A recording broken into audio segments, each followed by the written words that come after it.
মনে রাখবেন, কাউকে ঠকিয়ে আপনি সুখের আশা যদি আপনি করেন, তাহলে ওই সুখ আপনার জন্য চিরস্থায়ী হবে না, এটা ক্ষণস্থায়ী হবে, ক্ষণস্থায়ী। আপনি মানুষকে ঠকিয়েছেন, মানুষকে কষ্ট দিয়েছেন, মানুষকে আঘাত দিয়েছেন, মানুষকে ঠকিয়ে আপনি সুখে থাকার আশা করেছেন, ওই সুখটা আপনার জন্য চিরস্থায়ী হবে না।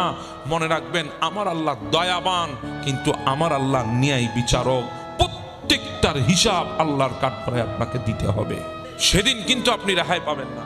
যাকে ঠকিয়েছেন হয়তো সে আপনাকে ছেড়ে দিয়েছে, কিন্তু আমার আল্লাহ আপনাকে ছাড় দেবে না। প্রত্যেকটার অনুপারমাণু হিসাব আল্লাহর দরবারে আপনাকে দিতে হবে। হ্যাঁ, দিতেই হবে আপনাকে।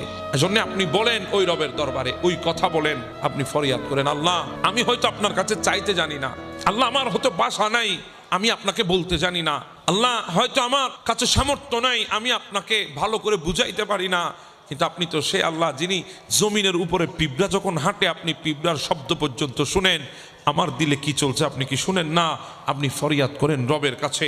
যদি ফরিয়াদ করেন, দেখবেন আপনি পৃথিবীর শ্রেষ্ঠ নিঃস্ব হলেও ওই রব আপনাকে এত দেবে।